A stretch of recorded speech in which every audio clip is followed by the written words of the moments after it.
Assalamualaikum. Bismillahirrahmanirrahim. Assalamualaikum warahmatullahi wabarakatuh.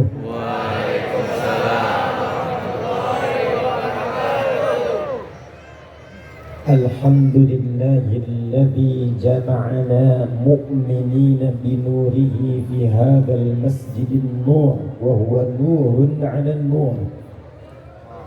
Nusalli wa nusallimu ala habibina al-mustafa nabiyyina wa sayyidina Muhammadil amin alladzi umira bittiba'i nuril ladzi ata ma'hu فهو نور من المخلوقات التي أتى بنور على النور وعلى آله وصحبه وذرياته وأمته إلى يوم الميعاد الذي فيه نبتغي نور من رب العالمين فهو نور على النور. وبعد,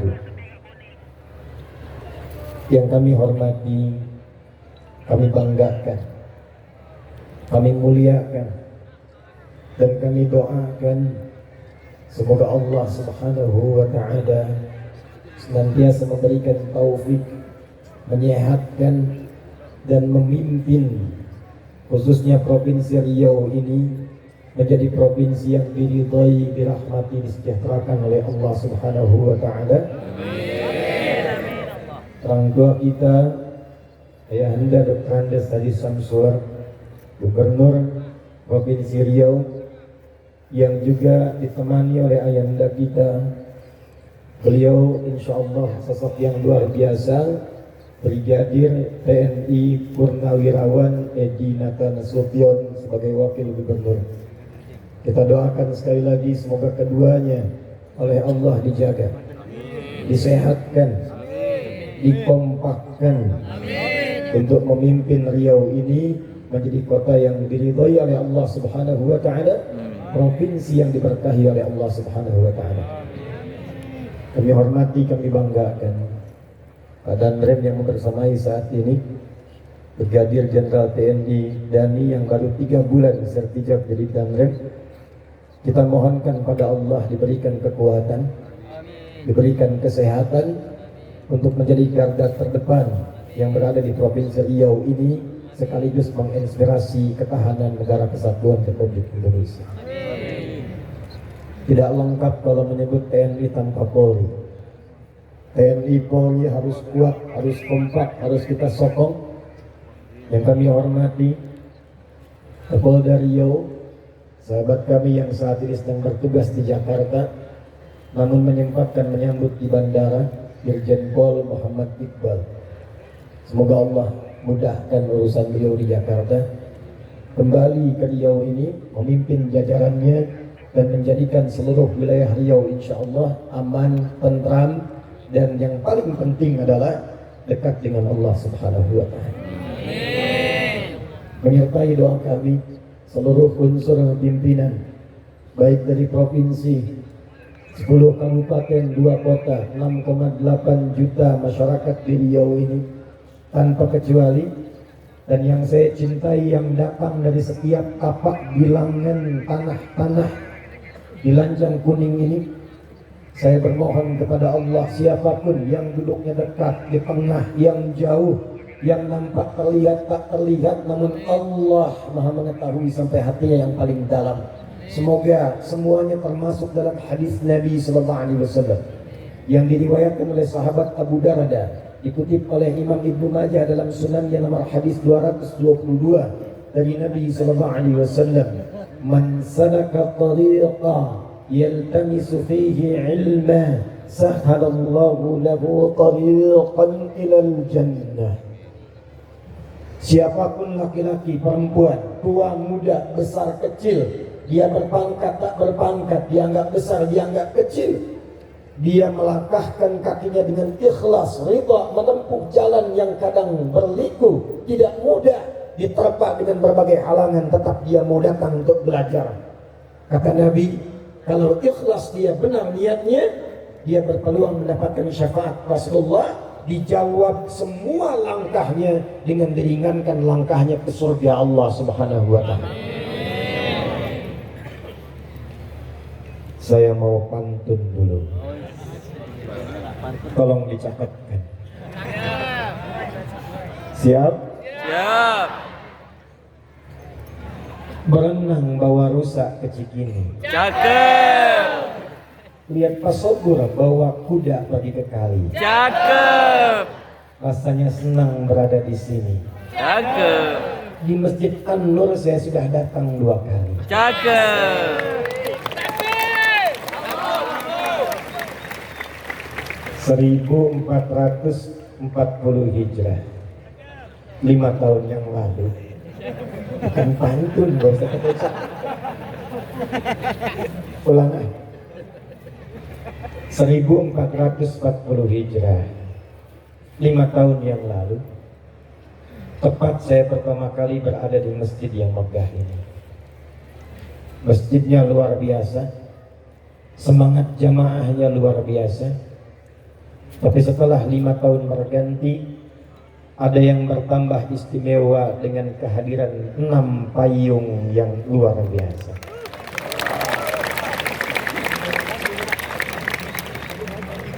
Tapi saya takut, saya khawatir dengan bertambahnya fasilitas ini, meningkatnya kualitas segala yang ada di masjid ini, saya khawatir tidak diiringi dengan peningkatan kualitas keimanan dan kekuatan untuk beribadah di masjid ini. Karena itulah malam hari ini, kalau kita menatap payung-payungnya indah yang menangkal air-air hujan jatuh kepada kita, di akhir nanti insya Allah saya ijazahkan, kalau ada hujan di malam Jumat sekalipun rintik, itu ada ijazah bacaan untuk bisa menangkap airnya, mendapatkan keberkahannya. Karena malam ini setelah 5 tahun ada payung, kita akan ngaji ayat dan hadis tentang payung saja. Sepakat? Sepakat. Sehingga payung yang menaungi kita di dunia saat ini di Masjid An-Nur ini, saya harapkan di akhirat kita juga punya payung yang menaungi di suasana hisab, yang mengantarkan pada ketenangan, menunggu rahmat Allah diturunkan kepada kita semua. Tidak cukup dengan amin, kita mulai dulu hadis. Baik, di belakang kelihatan kedengaran? Kedengaran. Enggak, tapi bisa jawab. Kedengaran? Enggak katanya, tapi bisa jawab. Takbir. Allahu Akbar. Catat hadisnya. Saking pentingnya hadis payung ini, 2 ulama besar di bidang hadis, Al-Imam Al-Bukhari, yang kedua Al-Imam Muslim, memasukkan di dalam 2 kitab sahih mereka. Imam Al-Bukhari menyantumkan dalam kitab sahihnya nomor hadis 6806. Al-Imam Muslim menyantumkan dalam kitab hadisnya nomor hadis 1301. Sanadnya tersambung pada sahabat Abu Hurairah, nama aslinya Abdurrahman bin Sahr, nama sebelum Islamnya Abdus Syams. Abu Hurairah ini sahabat mu'allaf. Jadi 3 tahun sebelum Nabi meninggal baru masuk Islam. Tapi hikmahnya kelak menjadi fikih tuntunan untuk mu'allaf. 3 tahun sebelum Nabi wafat masuk Islam, serius menggali Islam, serius berislam, membuktikan keislamannya, mendekati Rasulullah, sampai 3 tahun itu menjadi sahabat yang paling banyak hafalan hadisnya, didoakan oleh Nabi sampai punya hafalan yang kalau dibacakan sekali baca langsung ingat, tidak lupa. Ulama membagi ingatan itu pada 4 bagian. 1, cepat ingat, lambat lupa.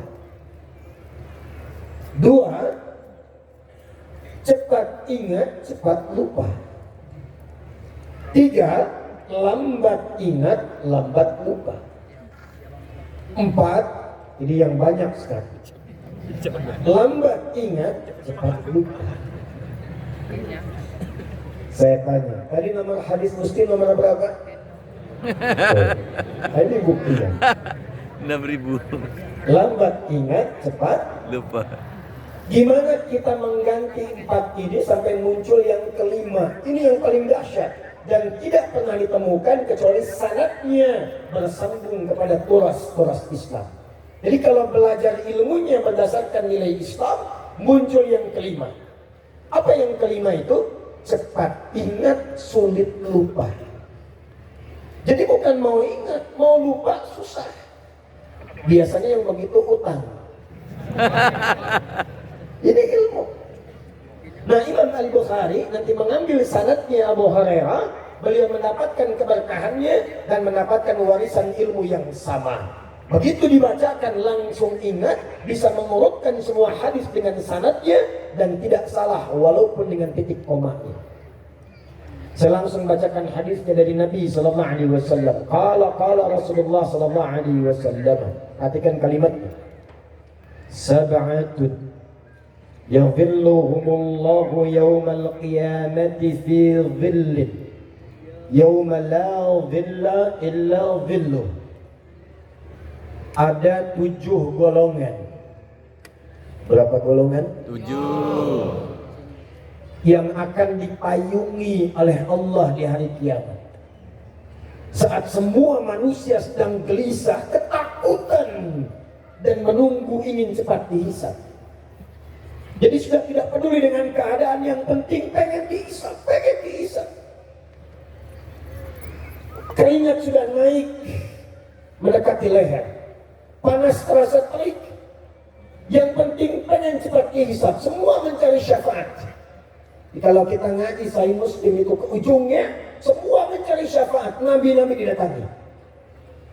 Sampai puncaknya nanti Rasulullah SAW yang pertama diperkenankan memberikan syafaat. Tapi tiba ada 7 golongan santai aja. Tuh kenapa capek begitu? Iya ya. Tuh kenapa orang ribut begitu? Iya ya. Saat yang lain gelisah, yang ini tenang. Cuma 7. Karena dia memiliki payung yang dia siapkan sejak berada di dunia.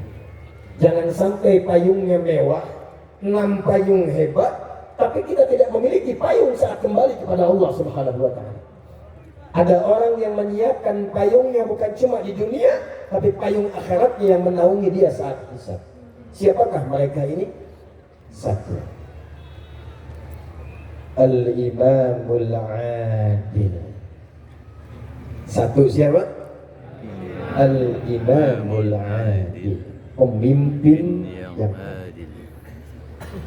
Sekarang saya fokuskan dulu bagiannya Pak Gub dan Pak Wagub.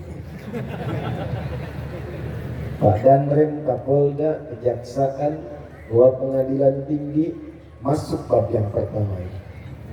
Ternyata Masya Allah, golongan pertama yang akan dinaungi para pemimpin.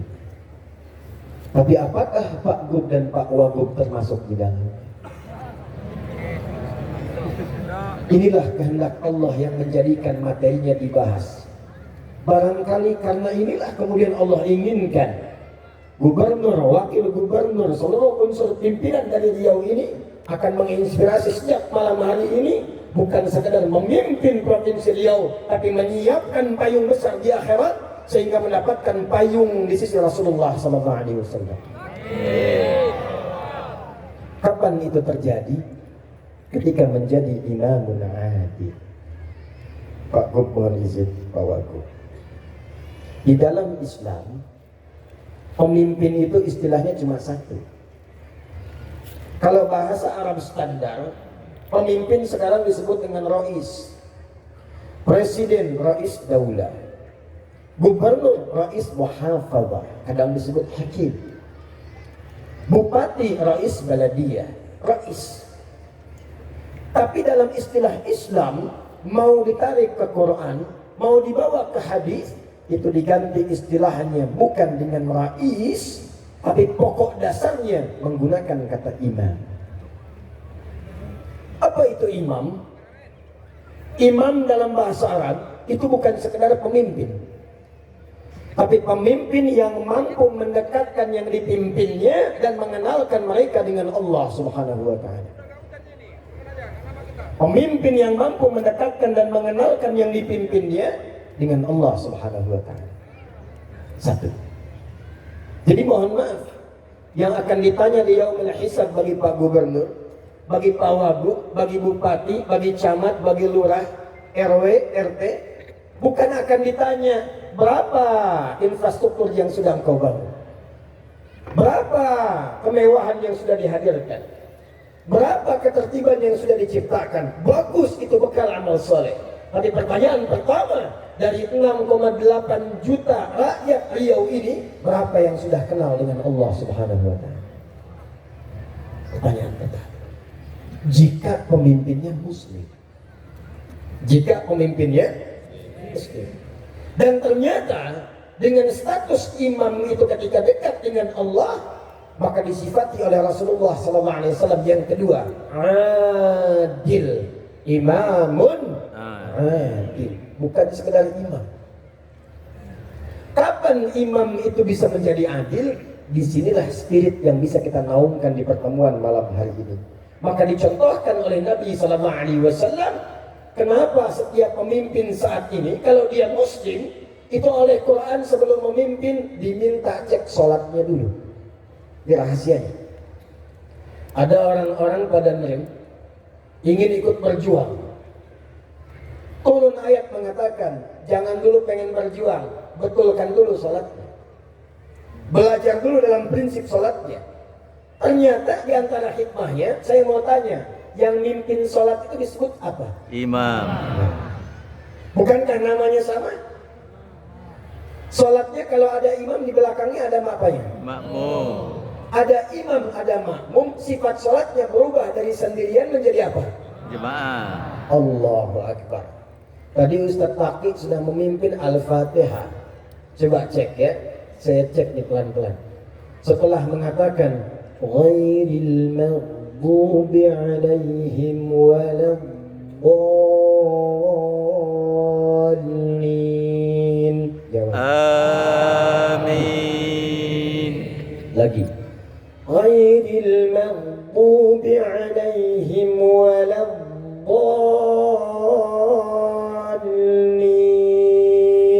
Amin.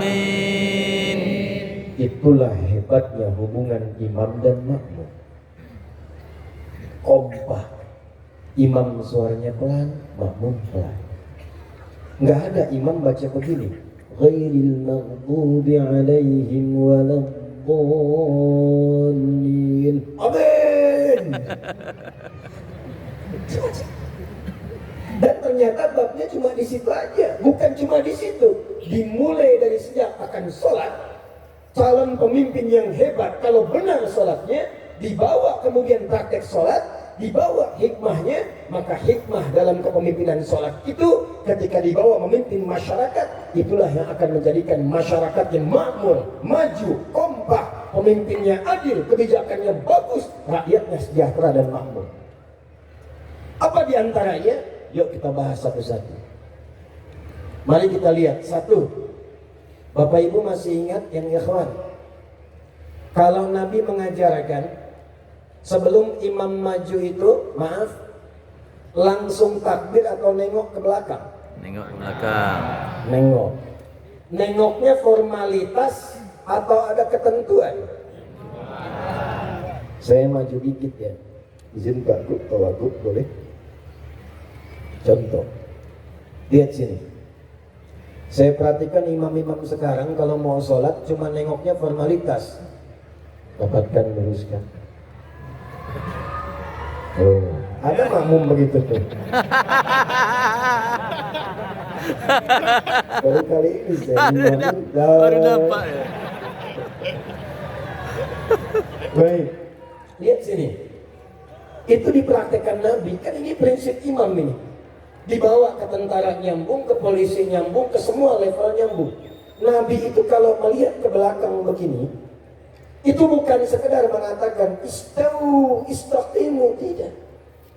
Dan itu kalimat boleh menggunakan bahasa lokal, tidak harus pakai bahasa Arab.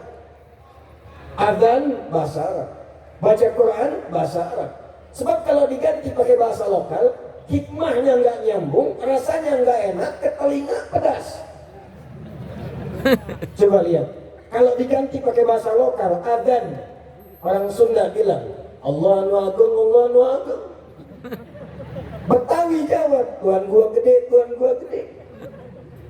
Nggak ada yang seragam. Yang indah kayak Ustaz Taki tadi. Allahu Akbar, Allahu Akbar. Quran juga demikian. Makanya ngaji Quran enaknya pakai bahasa Arab. Walaupun suratnya ada terjemahannya, tapi tetap kalau ngobrol pakai Arabnya. Nih, enak mana nih? Lagi murojaah surat apa? Semut. Kamu apa? Surat Mama. Semut An-Naml, Mama An-Nisa. Itu si Fulan lagi ngapain? Murojaah sapi. Kokor. Nggak enak. Walaupun ada terjemahan, tetap yang enak Arabnya. Nanti saya kasih bocoran ketika masuk Al-Fatihah. Tenang, belum takbir. Kita sampai jam berapa ini? Ya, tenang aja. Pesawat saya setengah 6 besok. Masih panjang. Silahkan nanti sampai jam 2. Saya jam 10 pulang.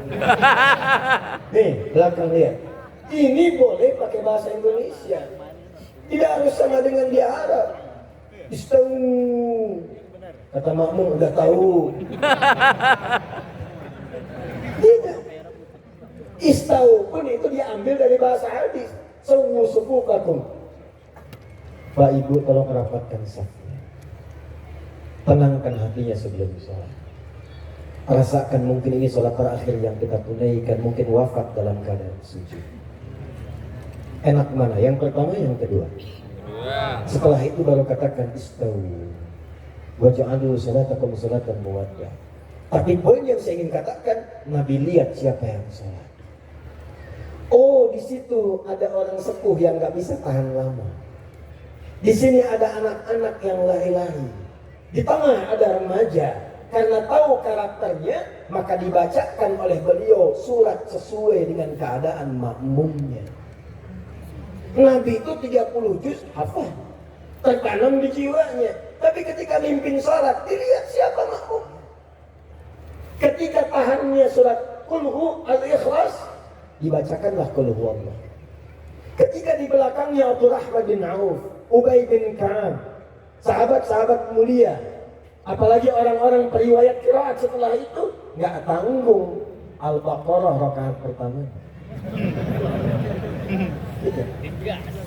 Nah ini kadang-kadang baru khatam 30 juz, begitu nengok ke belakang istau. Langsung ngadap kiblat nggak tanggung. Ghairil maghdubi alaihim waladdallin. Amin. Yasin. Jemaah udah begini gitu. Yang paling nyebelin habis itu Allahu Akbar. Tidak begitu. Maaf saya tanya, kenal Mu'adz bin Jabal? Bagus. Kalau kenal saya berhenti pulang. Saya yakin ada jin yang sedang menyamar itu. Kenal Mu'adz. Mu'adz itu imamin salat Isya, Pak. Izin. Dibacain Al-Baqarah. Baca Al-Baqarah. Begitu singkatnya salam, tengok ke belakang, jamaah sudah kosong. Mungkin mentalnya kayak antum tuh. Kayak saya, kayak kita. Tengok kosong. Langsung Mu'adz komen. Dikira sahabat like, ternyata dislike. Komennya apa? Munafik di jamaah katanya. Karena di antara ciri orang munafik itu malah sholat Isya. Jamaah disebut nifak, langsung protes. Menghadap kepada Rasulullah. Ya Rasulullah, nggak terima Mu'adz menyebut kamu munafik. Nggak terima Mu'adz menyebut kami munafik. Dihadirkan oleh Rasulullah, tidak dihukumi langsung. Cuma ditanya, inilah indahnya Nabi. Nabi tidak pernah menjatuhkan stafnya di hadapan khalayak. Dan tidak pernah merendahkan rakyatnya di hadapan para staf-stafnya. Nabi berkata dengan bijak, kenapa masalahnya? Lantas orang-orang itu berkata, Mu'adz gak kira-kira Isya mimpin pakai Baqarahan. Mainnya Baqarah ya Rasulullah. Rakaat pertama lagi, gimana kami tahan? Baru pulang nanam korma, pulang dari kebun capek, belum ngapa-ngapain bakoro. Muaz ditanya, ya Rasulullah, kenapa ente baca Baqarah? Saya kan ikut Nabi. Saya pernah bermakmum di belakang Rasul, ya Rasulullah. Anda bacanya Al-Baqarah. Saya kan ikut Rasulullah. Pintar. Tapi Nabi lebih pintar karena dibimbing oleh wahyu. Kata Rasulullah, Muaz, saya imam, makmumnya ente. Tapi ente imam, makmumnya mereka. Maka dari situlah kemudian Nabi memberikan keluangan. Setelah peristiwa itu, ada sahabat yang kalau baca imamin sholat itu mainnya kulhu semua. Betul, itu ada sanadnya. Pernah kalau tarawih rakaat keduanya kulhu Allah terus? Yeah. Itu ada sanadnya, kasusnya begitu. Ada yang main kulhu karena ketika melihat jamaahnya wajahnya ikhlas. Diadukan oleh sahabat, ya Rasulullah, ini orang bacanya kulhu terus. Ditanya oleh Nabi, kenapa engkau baca itu? Karena saya mencintai Allah dan sifat-sifatnya, ya Rasulullah.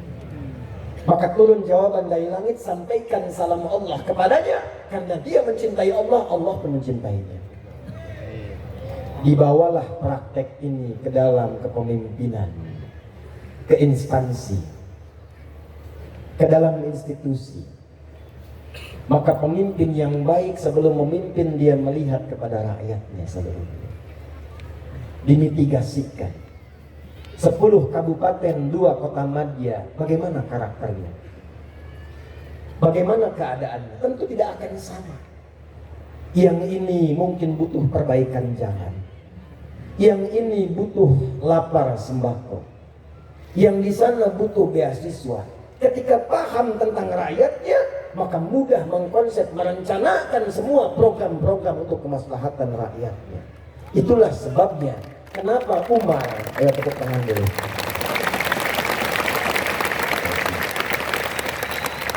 Itulah sebabnya kenapa Umar yang sangat jenius membaca hikmah pertama ini dan menerapkan teori yang dikenal sekarang dengan ilmu belusukan.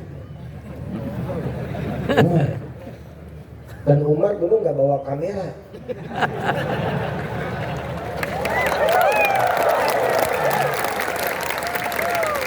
Bukan, karena saat itu belum ada. Kalau sekarang boleh buat dokumentasi, boleh. Bukan buat pencitraan. Ya, caranya begini. Nih, Umar. Umar.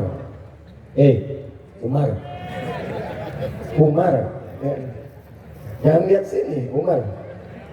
Jalan malam-malam. Begitu lewat satu tempat di Gubuk, seorang ibu sedang mengadu membuat syair.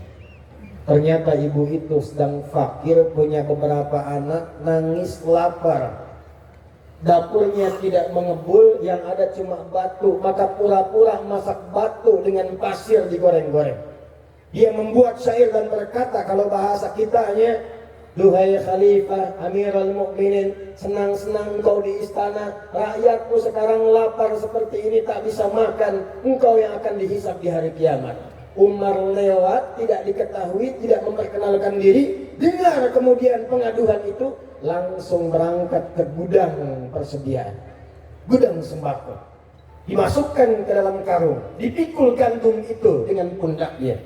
Ajudan datang mengatakan, ya Amirul Mukminin, saya yang bawa. Kata Umar, bukan, saya yang dihisab, bukan engkau. Dibawa ke hadapan ibu itu, kemudian dimasakin di depannya tanpa mengatakan saya Umar. Ibu itu sambil nunggu dimasakin masih sempat-sempatnya menyebut Umar. Dasar khalifah, santai-santai di istana, orang lain yang masakin kami, katanya. Disuapi oleh Umar.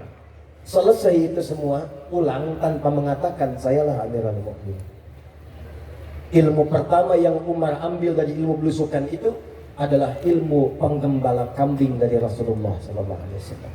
Itulah hikmahnya. Kenapa semua nabi yang pernah bertugas di muka bumi ini, dari Nabi Muhammad SAW sampai Nabi Adam AS, Muhammad SAW bin Abdullah, bin Abdul Muttalib, bin Hashim, bin Abdul Manaf, bin Qusay, bin Murrah, bin Kilab, bin Ka'ab, bin Ghalib, bin Fikhr, bin Malik, bin Nadar, bin Kinana, bin Khuzaimah, bin Mudrika, bin Ilyas, bin Nizar, bin Ma'ad, bin Adnan, bin Adli, bin Adri, bin Muqawwam, bin Nahur, bin Tarikh, bin Ya'ruf, bin Yasjub, bin Nabit, bin Ismail alaihissalam, bin Ibrahim alaihissalam, bin Azar atau bin Nahur, bin Abir, bin Kinan, bin Al-Fakhshan, bin Sam, bin Nuh alaihissalam, bin Mihrail, bin Matusyala, bin Kinan, bin Anwas, bin Tis, bin Adam alaihissalam. Coba ulangi. Enak aja tepukin geng merpati. Ulangi. Antum tuh paling enak. Datang, dengar, rekam, tepuk tangan, masuk surga. Amin. Ya. Sayyidul Amin dipanggil tuh. Balik. Semua menggembala kambing. Kata Nabi, nggak pernah diutus seorang Nabi kecuali dilatih oleh Allah menggembala kambing. Saya riset, saya senang meriset. Saya teliti hadis itu, saya putuskan berangkat ke satu puncak di dataran Bandung, yang pada masa lalu Belanda menjadikan tempat itu untuk menanam kopi, namanya Pacet. Ada kawan kami di situ membuat tempat perawatan dan penggembalaan kambing. Itu begitu saya baru masuk, saya paham. Allahu Akbar, saya katakan. Allahu Akbar. Saya tes kasih makan, yang dikasih makan begitu mau diberikan, meh. Yang sana belum dapat, meh. Tiba ada yang beda, meh. Saya tanya, itu kenapa? Itu sakit, Ustaz. Ada lagi yang lain, meh. Saya tanya, itu kenapa? Itu sedang ketakutan, Ustaz. Allahu Akbar. Rupanya kenapa para pemimpin diminta belajar dari penggembalaan kambing? Tidak harus habis ini Pak Gubernur langsung gembala kambing. Bukan itu maksudnya. Salah paham sih itu sih.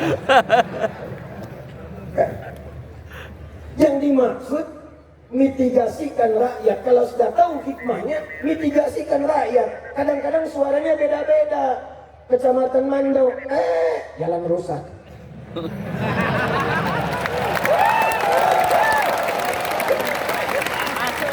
Tapi akan ngilir, sembako nggak nyampe. Pojok sana, duri, bantuan belum cair. Jadi kalau semua dimitigasi, ilmunya dipakai, jadi. Tapi Masya Allah, kalau sudah jadi begitu paham rakyat, indah. Tinggal berbalik, rakyat ikut. Dan untuk mendapatkan pemimpin yang seperti itu, jangan cuma berharap, antum bantu. Jangan banyak nuntut. Subhanallah itu boleh, ada waktunya. Ini belum takbir sudah demo di belakang. Bantu dulu. Babnya apa supaya imamnya bagus? Bukan celaan, bukan hinaan, bukan merendahkan, tapi turunlah bab dalam Sahih Muslim. Jika menginginkan imam seperti itu, hadis Muslim nomor hadis 1855. Cek kalau tidak percaya.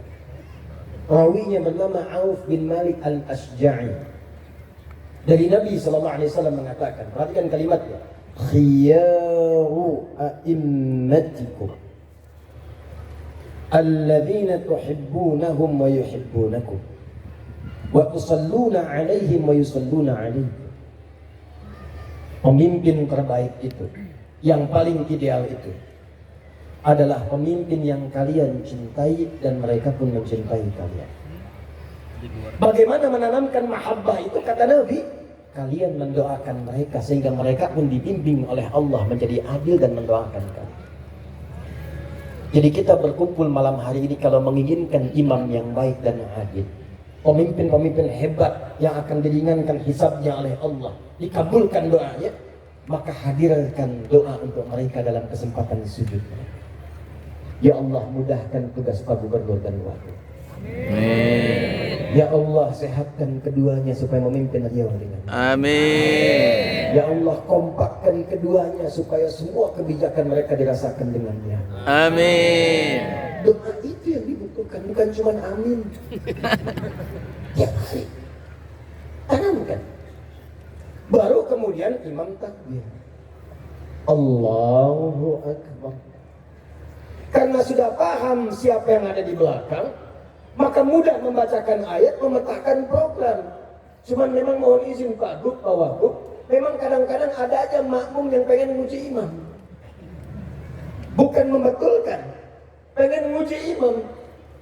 Seperti halnya Nabi pernah menjadi imam, sahabat pengen tahu di belakang gimana caranya nih sholatnya Nabi. Ternyata husnudzonnya mereka pengen belajar.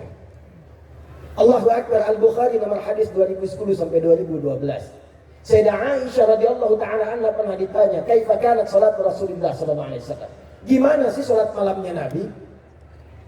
Dijawab oleh Sayyidah Aisyah, singkat, padat, jelas. La tas'alan husnihinna wa tulihinna. Tolong jangan ditanya bagaimana panjang dan bagusnya, susah ditiru.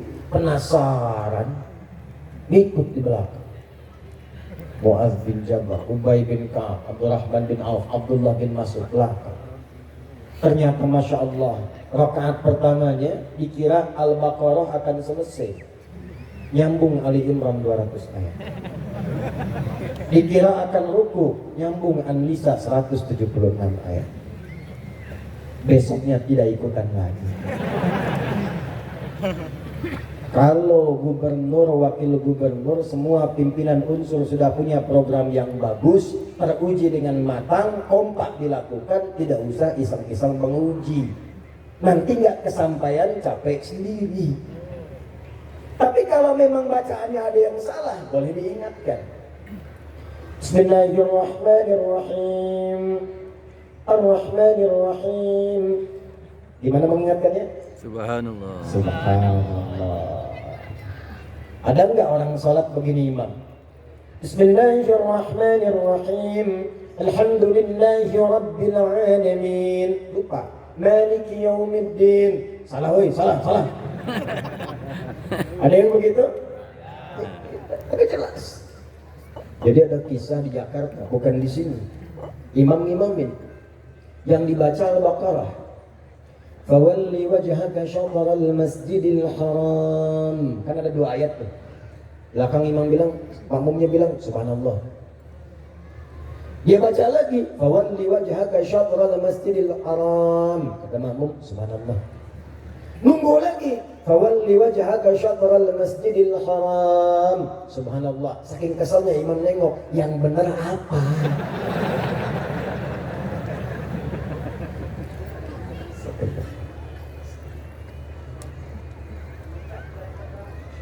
Tunggu sebentar ya. Amin, saya doakan. Ya udah. Ya, tunggu sebentar ya, saya doakan. Insyaallah. Nah ini makmum. Nengok. Boleh meluruskan, boleh memberitahu, tapi ada caranya. Maka di sini ada anggota dewan. Di sini ada jalurnya. Pakai itu. Jangan sedikit-sedikit kemudian subhanallah, sedikit-sedikit subhanallah. Kalau menginginkan imamnya benar, bacaannya benar, maka kompak doakan imamnya. Di belakang ada intelektual, ulama-ulama yang hebat. Karena itu Pak Gubernur, Pak Wagub gak bisa berdiri sendiri. Di sampingnya mesti ada ulama. Umara dengan ulama. Ada MUI-nya, ada ormas-ormasnya kompak, ada DMI-nya, ada orang basdasnya, ada tokoh-tokoh intelektualnya. Kalau semua dikawal kebijakannya, rakyat tinggal nunggu menjalankan apa perintah dan kebijakannya. Sepakat? Sepakat. Pak, kalau sudah rakyatnya begini, tak usah aneh-aneh Pak. Sepakat? Sepakat. Karena ada imam yang sekarang aneh-aneh. Baca Fatihah aja lagamnya udah luar biasa. Ada yang langgam Jawa, langgam Sunda. Itu jahiliyah sejahiliyah-jahiliyahnya. Dan saya yakin Abu Jahal pun kalau dengar itu ikut kaget. Nih saya kasih rahasia, ini antara kita aja ya. Sepakat ya? Jangan bilang-bilang. Dulu zaman sebelum Islam sampai di era Nabi, orang Arab itu sudah punya irama dalam syair mereka. Iramanya ada 16 dikenal dengan bahar namanya. Sekarang di ilmu arud. Contoh, tawil. طويل له دون البحور فضائل فعيل مفاعل فاعل مفاعل كيف نبكي من ذكر حبيب ومنزلي بسقل وبين الدخول فحوملي مجاز مستفعل مستفعل مستفعل مستفعل مستفعل مستفعل صوت الصفير البلبلي هيج قلبي الثمل الماء والزهر مع ذهب ذهب المقري فأنت يسجل لي وسيدي ومولدي فكم تجم لي غزيل مقيقري خطفته من وزنة الفئل هذا الرجل فقال لا لا لا لا فقد غدا مهرولي وولد ولي وإلا لي فقلت لا تولدني فبين اللؤلؤ لي قالت توهن كذا اظهر ودد المقري كأتا كقيل لي طبطبي ulangi coba yang bisa saya kasih umroh udah kesempatan habis madid mufa'alatun fa'ilatun jadilah kemudian irama qala'al badru alaina min saniyatil wada. Sepuh, itu asalnya syair, rumusnya madid. Kemudian di situ ditarik ke nazam alfiyah, Rajas Musdawaj. Qala Muhammadun huwa ibnu maliki Ahmadu rabbillah khaira maliki musalliyan Mustafa wa alihil mustakmilina syarafa wa asta'inullah maqasidun nahwi. Itu sudah ada dari dulu. Tapi sehebat-hebatnya nazam dan irama itu nggak pernah dipakai untuk baca Quran. Tala'al badru alaina. Irama itu nggak pernah dibawa untuk baca Quran. Wadduha wal layli idza saja. Kok bisa orang sekarang ngimamin? Iya karena wudu, wa iya karena nasta'in. Bubar itu sholat. Alam nashrah laka sadrak wa wada'na anka wizrak. Bubar sholat. Jadi kalau sudah ada pakemnya, ada aturannya, jangan dilanggar. Anggaran sekian. Buat aspal 1 miliar, 1 miliar, tebal 5 cm.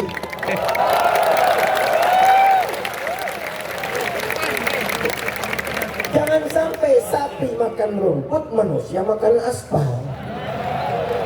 Mohon maaf Pak. Mohon maaf.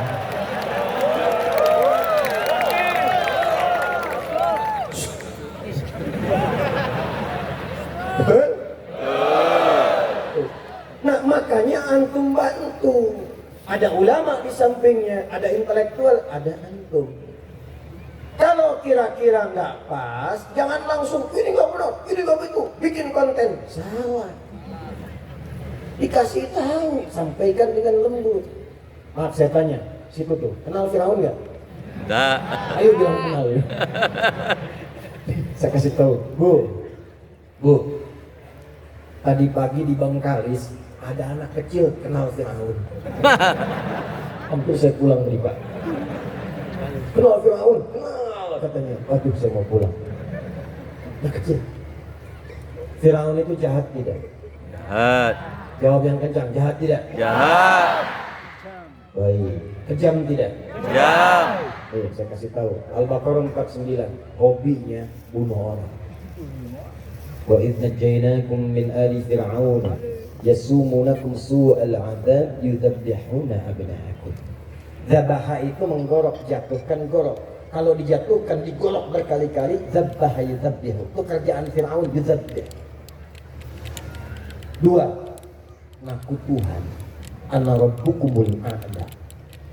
Itu melanggar fitrah. Karena orang sekarang pun paling banter nggak nyampe derajat Tuhan. Nabi pernah.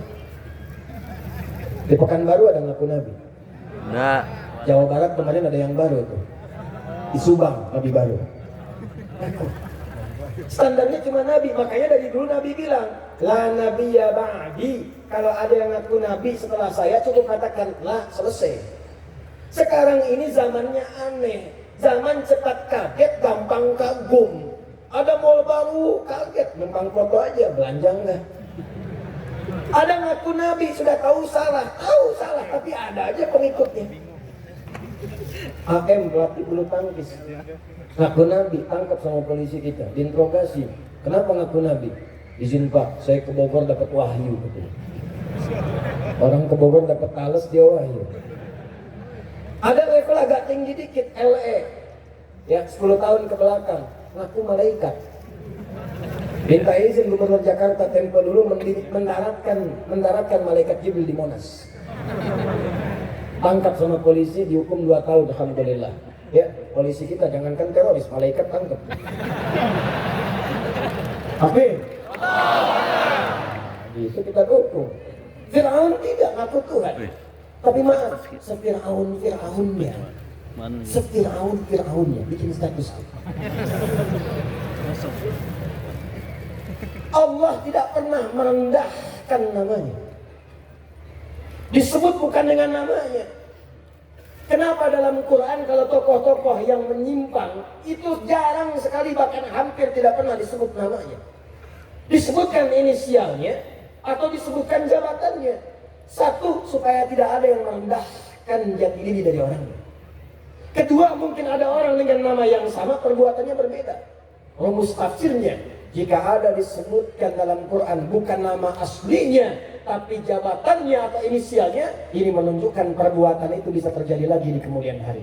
Quran surah ke-20 ayat 43 sampai 44. Idhaba ila fir'auna innahu tagha. Musa dan Harun, dua nabi sekaligus. Pergilah kepada Fir'aun. Kenapa disebut Fir'aun? Dari Faraoh, pemimpin Mesir pada saat itu. Innahu tagha. Dia sudah mulai menyimpang dari kewenangannya. Izin kami mengingatkan yang dititipkan wewenang oleh Allah sebagai amanah. Ketika dititipkan kepemimpinan itu ada potensi-potensi yang mendatangkan provokasi setan untuk menyimpang dari kewenangan. Saat itulah datang orang-orang baik menyampaikan. Tapi perhatikan kalimatnya, perhatikan. Nabi Musa nabi, Nabi Harun nabi, dihadapkan pada Fir'aun. Perintah Allahnya, faqula lahu qawlan layyinan. Katakan dengan lemah lembut. La'allahu yatadzakkara aw yakhsha. Kalau nyampaikannya sopan, lembut, argumentasinya kuat, solutif, mungkin bisa membuat dia ingat dan sadar kembali kepada kebijakan yang benar. Saya tanya pada antum, gubernur kita, Pak Wagub kita, orang tua kita Fir'aun bukan? Bukan. Antum Nabi bukan? Bukan. Saya tanya, antum dengan Nabi Musa soleh siapa? Nabi Musa. Dengan Nabi Harun soleh siapa? Nabi Harun. Di depan kita semua ini Fir'aun bukan? Bukan. Antum tidak sesoleh Musa, tidak sehebat Harun. Yang di hadapan antum bukan Fir'aun. Kenapa antum harus caci maki? Doakan dengan lembut.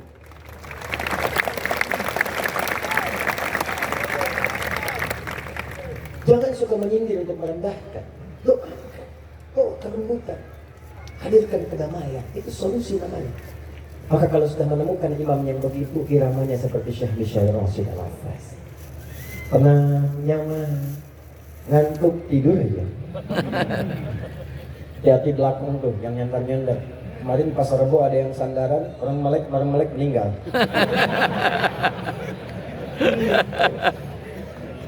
Masih ada waktu?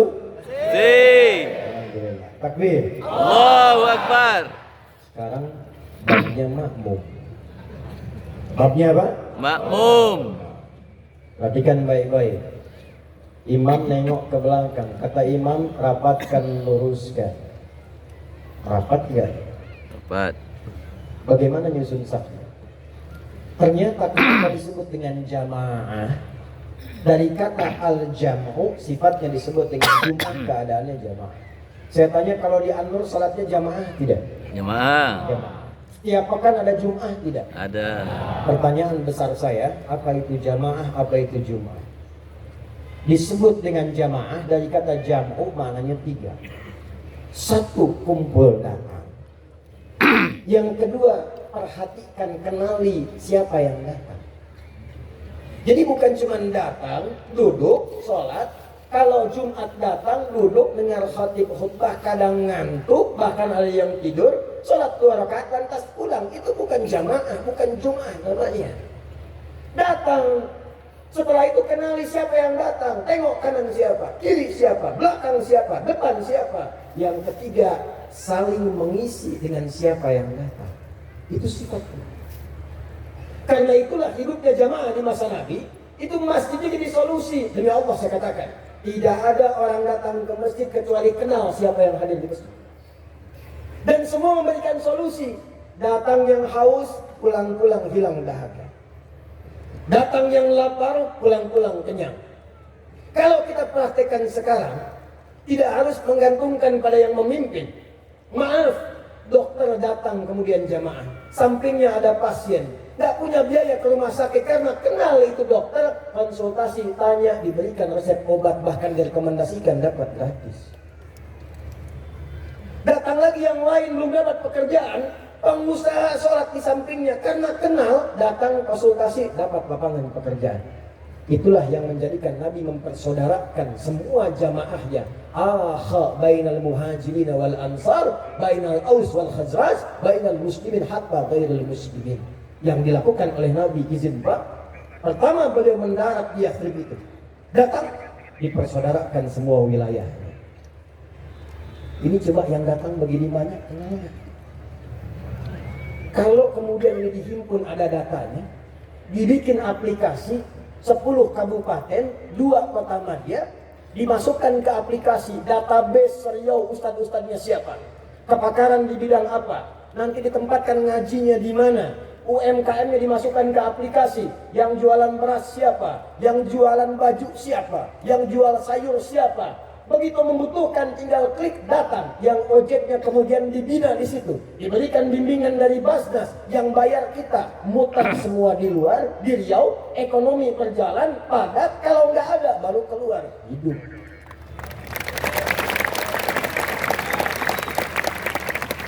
Zakat skema dipakai 7 miliar kurang lebih potensi zakatnya, 3,5 sampai ke 7 miliar. Gimana prosesnya? Perhatikan. Kata Nabi, tu'khadhu min aghniyaihim wa turaddu 'ala fuqaraihim. Kalau ada yang susah, yang kaya-kaya subsidi lewat zakat. Tapi jangan langsung ke pusat setorkan. Bengkalis potensi 800 juta sebulan, selesaikan dulu yang di Bengkalis. Bantu beasiswa, berikan kemudian kemudahan dengan modal. Lebihnya baru dikirimkan ke provinsi, distribusikan kepada tempat yang lain. Itu cuma butuh setahun metode Mu'adz bin Jabal menyelesaikan kemiskinan di Yaman. 3 tahun nggak ada satupun yang miskin di Yaman.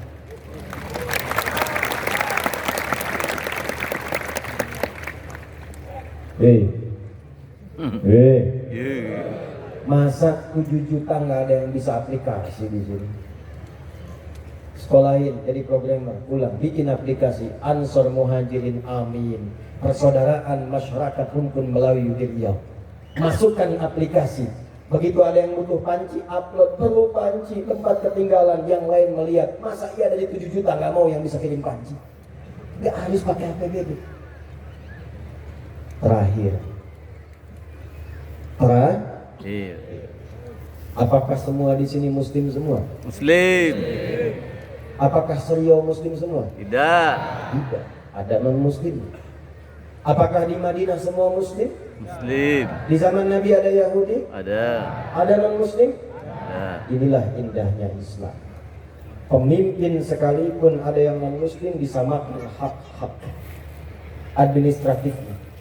Jangan dibedakan urusan pelayanannya. Nabi samakan semuanya sama dan rata. Tapi ulamanya memberikan pencerahan kepada masyarakatnya supaya bertenggang rasa toleransi dan hidup bersama dalam kebaikan. Anda silakan cek dan bandingkan dengan kitab manapun yang disucikan, tidak ada Sayyidah Al-Quran dan hadis Nabi Muhammad SAW. Pernah dengar hadis ini? Siapa yang masak makanan, baunya sampai ke tetangga, maka bagilah tetangga itu walaupun hanya Kuahnya. paling kencang di ibu sebelah sana. Kuahnya. Nampaknya ibu masak opor ayam, ayamnya ibu makan, kuahnya kasih tetangga. Tetangga tanya, kok unik, kenapa cuma kuahnya? Maaf, hadis Nabi. Hadis jadi tersangka. Dimaksud Nabi boleh jadi ke depan tuh ada bumbu-bumbu. Masak cuma kuah, bumbunya rendang, isinya tempe. Supaya tak salah paham, kirimkan. Tapi prakteknya, saya mau tanya, apakah Nabi pernah mengatakan kalau tetangga Anda orang Islam saja? Nah. Ya. Hati-hati yang punya rumah makan. Anda tetangga sampingnya Kristen, ada Muslim, ada Hindu, ada Buddha, masak, bau nyampe, bagi datangnya. Jangan nggak dibagi. Yang Muslim dikasih, yang Kristen tidak. Yang Kristen tanya, Pak, kayaknya enak ya opernya. Emang enak, cuman ente kafir. Gak boleh. Dan itu dosa, dosa itu. Itu dosa. Bayangkan hubungan Muslim dengan non-Muslim, yang Muslimnya bisa dosa. Masak, siapkan nampan, ketok rumah. Pagi Pak, pagi. Ini ada sedikit Pak. Oh banyak begini. Ini buat Bapak semuanya. Oh baik sekali. Bukan baik, Allah yang memerintahkan saya berbagi. Kalimat Allah yang diperkenalkan. Tahulah lafaz Allah. Besok dia kembalikan panci, udah bisa assalamualaikum. Gak percaya silakan. Assalamualaikum. Gak bisa, seumur-umur belum bisa. Begitu dibuka, dia kembalikan. Terima kasih Pak. Terus pertanyaan, kira-kira hari ini Allah ngasih perintah berbagi lagi?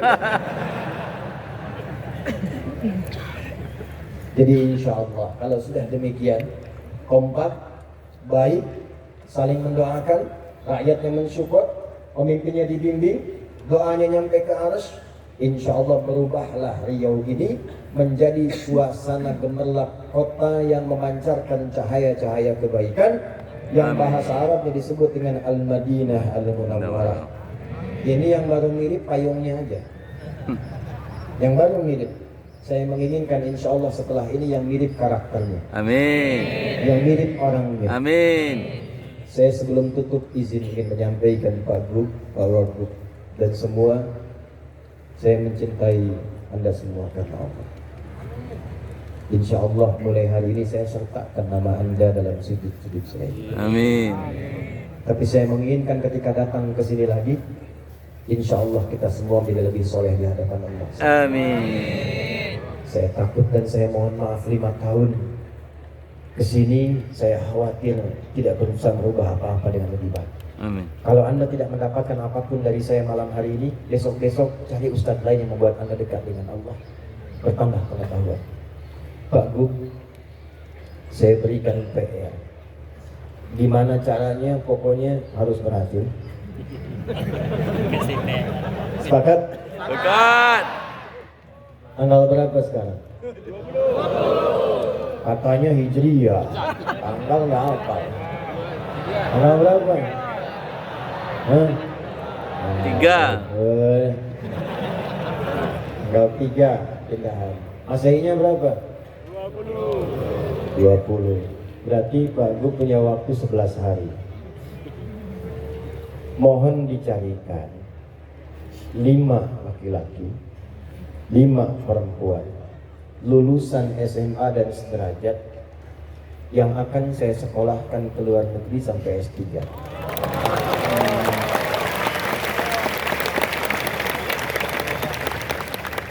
Syaratnya cuma 2. Gampang. 1, hafal Quran 30 juz. Terdulu. Kedua, lancar bahasa Arab.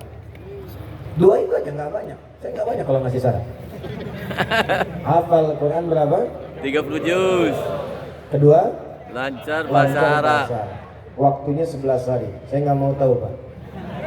Saksinya banyak. Jangan pakai dana APBD, jangan pakai apapun. Insya Allah kami yang cover pembiayaannya sampai selesai S3, pulang lagi ke Riau, kembali ke daerahnya masing-masing.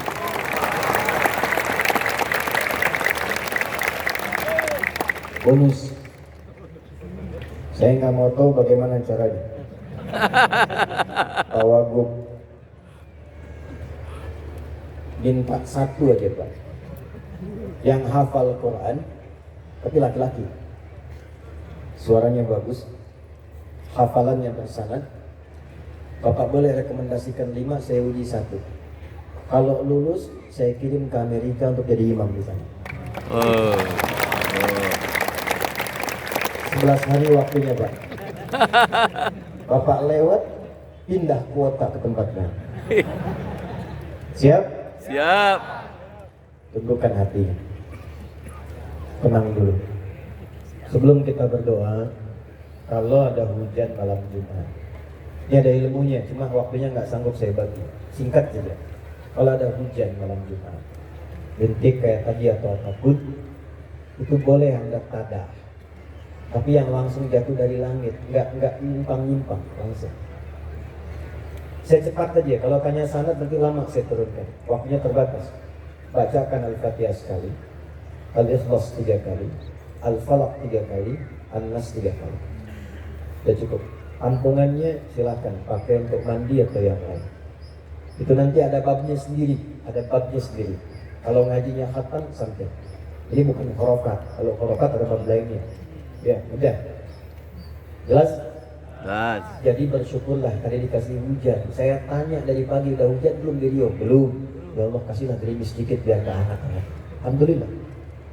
Berhenti sekarang ya.